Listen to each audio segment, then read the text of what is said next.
নমস্কার, কেমন আছেন সবাই? আশা করছি সবাই অনেক ভালো আছেন। চলে এসেছি একটি নতুন ভিডিও নিয়ে। নতুন ভিডিওয়ে আপনাদের সবাইকে স্বাগত জানাই। এখন ঘড়ির কাঁটাতে 5:30 মতো বাজে। বেশ অনেক দিন পর আবার 5:30টায় উঠলাম। নাহলে ওই 6:30 কোনো দিন 6টা এরকমই ওঠা হয়।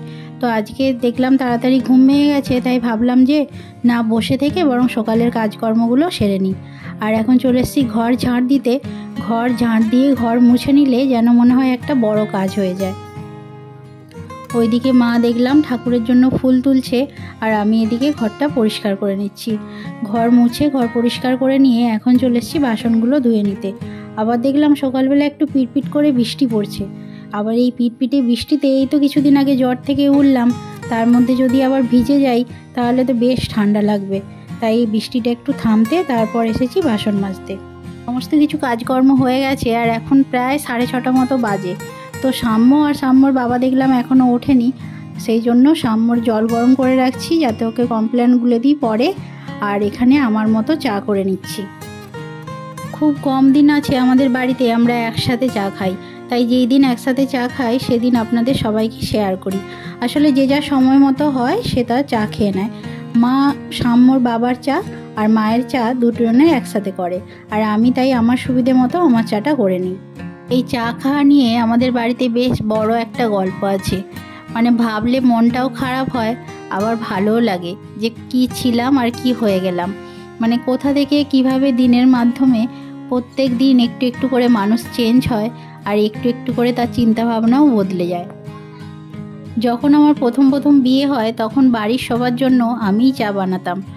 তো দেখতাম যে মা কাজ সেরে আসার সময় ওয়েট করে থাকতে হতো মা কখন আসবে, তারপর চা বসানো।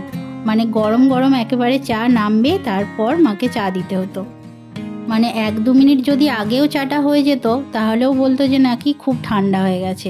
তখন আমার শ্বশুরমশাই বেঁচে ছিলেন, সেই জন্য শ্বশুরমশাই, আমি আর সাম্যর বাবা চা খেয়ে নিতাম, আর মায়ের চাটা একেবারে গরম গরম করে দিতাম। তো এইভাবে করার পর দেখতাম যে কোনো দিন আমার হচ্ছে তো মায়ের হচ্ছে না, আবার কোনো দিন মায়ের কাজ হয়ে যাচ্ছে তো আমার হয়ে উঠছে না। তো দুজনের বেশ অসুবিধে হতো। তো একদিন মা বললো যে ঠিক আছে আমি বরং আমাদের চাটা করে নিচ্ছি, তাহলে তুমি বরং তোমার মতো করে নিও। আমি যেহেতু চায়ে মিষ্টি খাই না, তাই আলাদা করেই আমার চাটা করতে হতো। সেই থেকেই শুরু হলো দুরকমভাবে দুবার চা করা। আমি যখন চা করতাম তখন সাম্যর বাবাকেও দিতাম, কিন্তু একদিন দেখছি মা বেশ রাগ করছে যে কেন সকালবেলাটা তার ছেলে তার হাতে চা খাবে না। তো এইসব নিয়ে সংসার করতে গেলে তো খুঁটিনাটি কিছু না কিছু হবেই, তাই না? তো সেই সব মনের মধ্যে থাকলে একটু কষ্টও হয়। আবার মাঝে মাঝে ভাবি এইটা তো কোনো কারণই হতে পারে না কষ্ট পাওয়ার, কেননা মা চায় যে তার ছেলে তার হাতের চা খেয়ে দিনটা শুরু করবে। এটার মধ্যে তো খারাপ লাগা কিছু নেই। হয়তো আমার ছেলেও আমি চাই যে যাতে করে প্রত্যেক দিন কমপ্লেনটা আমি গুলে দিই, এটা তো আমার চাওয়া, তাই না? আর এইভাবে যদি কোনো ছেলেকে 30 বছর মানুষ করার পর যদি দেখে যে অন্য কেউ তাকে চা করে দিচ্ছে আর সে খেয়ে নিচ্ছে, সব মা তো সেটা মেনে নিতে পারে না। সেই জন্য সময়ের সাথে সাথে এখন আমার আর মন খারাপও হয় না। আগে এই ব্যাপারটা নিয়ে খুব মন খারাপ হতো, কিন্তু আস্তে আস্তে দেখছি মন খারাপগুলো কোথায় যেন চলে গেছে। যাই হোক, আমার চা খেয়ে স্নান করা হয়ে গেছে, আর এখন সমস্ত জামা কাপড় মিলে দেওয়া হয়ে গেছে। এখন চলে এসেছি এখানে আয়ুর্বেদিক চা বানাতে। সেই জ্বর সর্দি হলো, তো তারপর না এত কাশি হচ্ছে যে কি বলবো। এই যে ভিডিওটা এডিট করছি এটা করতে করতেই কতবার থামছি, কেননা এত কাশি হচ্ছে যে মাঝখানে আর কথাই বলতে পারছি না। তো রেগুলার এই সব পাতা দিয়ে, এর মধ্যে আছে বাসক পাতা, তেজপাতা, আদা, লবঙ্গ, মিছরি, তো এইগুলো দিয়েই কিন্তু আবার চা খাই। সাম্যকেও একটু দিই আর আমিও একটু খাই। এখন স্কুলে নিয়ে যাওয়ার জন্য সাম্য আর আমি দুজনের জন্য টিফিন করে নিয়েছি। সাম্যর বাবা রুটি খেতে চায় না, মুড়িই নিয়ে যায় টিফিনে, আর আমি যেদিন সময় থাকে রুটি করি, নয়তো বা মুড়িই নিয়ে যাই।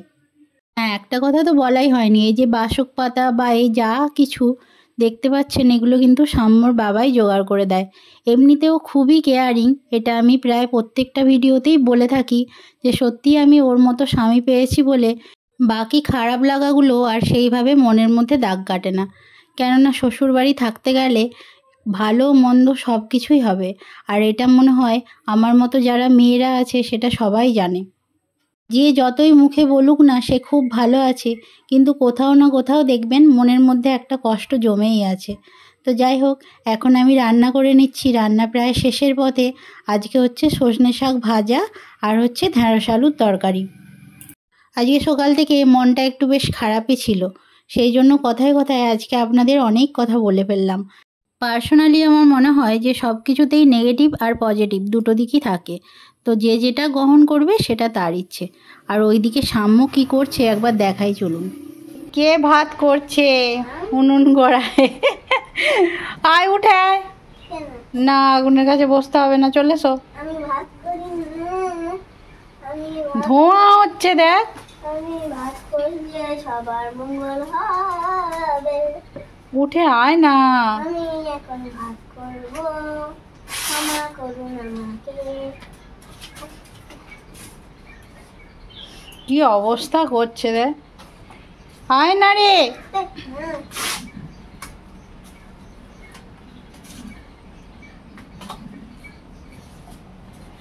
ভাত আমার শাশুড়িমাই করেন, বাকি তরকারিগুলো আমি করি। তো অর্ধেকটা ফুটিয়ে এখন মা গেছে ছাদে, আর ও সেই ফাঁকে এখন চলে এসছে দেখুন ভাতের উনুনে জাল দিতে। চলুন এবার বাকি যা কাজ আছে সেগুলো সেরে নিই।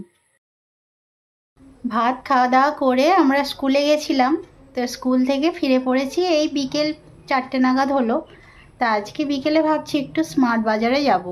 সাম্যর বাবাও আজকে তাড়াতাড়ি বাড়ি চলে এসছে, সেই জন্য এখন একটু রেডি হয়ে স্মার্ট বাজারে যাব। সাম্যর বাবা আর আমি তিনজনেই যাব। সাইকেল নিয়ে যাব, জানেন তো কোথাও গেলে সচরাচর এই সাইকেলই আমাদের বাহন হয়। আর এটা তো সামনেই, ওই 15-20 মিনিট মতো লাগবে, সাইকেলটা নিয়ে গেলে সুবিধেও হবে। তো চলুন এখন তারই প্রস্তুতি শুরু করি। আমাদের যেন তাকিয়ে আছে।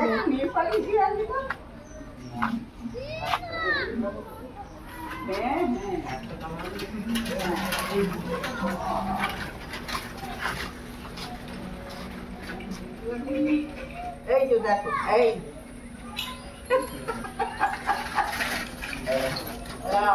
যাওয়ার সময় যখন গেট দিয়ে বেরোতে যাচ্ছি তখন দেখলাম এই বাচ্চা দুটো বিড়াল ছানা কি সুন্দর এখানে খেলা করছে। এদেরকে এখন প্রায় এখানেই দেখি। এই বৃষ্টির দিনে বিশেষ করে যখন বেশিরভাগ বৃষ্টি হয় তখন দেখি এরা ঘরের মধ্যেও চলে আসে। তো এই সময় দেখলাম এরা খেলা করছে, বেশ ভালো লাগছে। কিন্তু চলুন এবার বেরোনো যাক, গিয়ে তারপর আপনাদের সাথে আবার কথা বলছি।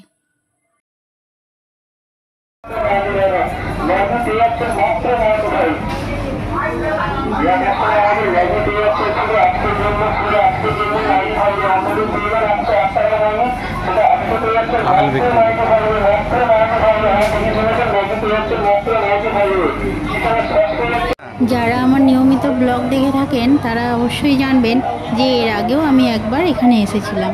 তো সেই দিন এত ভিড় ছিল যে গোলের এত আসতে অসুবিধা হয়েছিল কি বলবো। কেনাকাটা তো পরের কথা, যদিও এসেছিলাম যখন তখন কিনেও ছিলাম বেশ অনেক কিছু। তো আজকেও কিছু কেনাকাটার জন্যই এসেছি। আজকে দেখলাম বেশ ফাঁকা ফাঁকা আছে, তাও এটা একটা স্বস্তি। আসলে সেই দিন প্রথম উদ্বোধন হচ্ছিল তো ওই জন্য মনে হয় আরও অত ভিড় ছিল। যাই হোক, এখান থেকে নিজের পছন্দ মতো কিছু জিনিস নিয়ে নিচ্ছি এবার। তুমি বাবু এটা তো আনেনি, হাতে করে নিয়ে ঘোরো। এটা হাতে করে রাখ।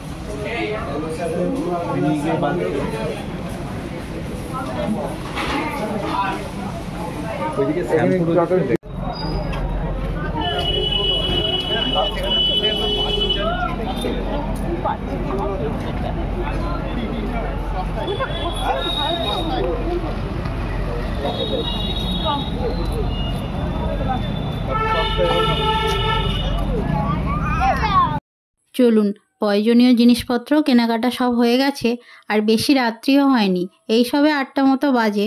এই টাইমটাই ঠিক আছে, নাহলে এর আগের বারে তো বাড়ি ফিরতে ফিরতে প্রায় 10:30 মতো বেজে গেছিলো।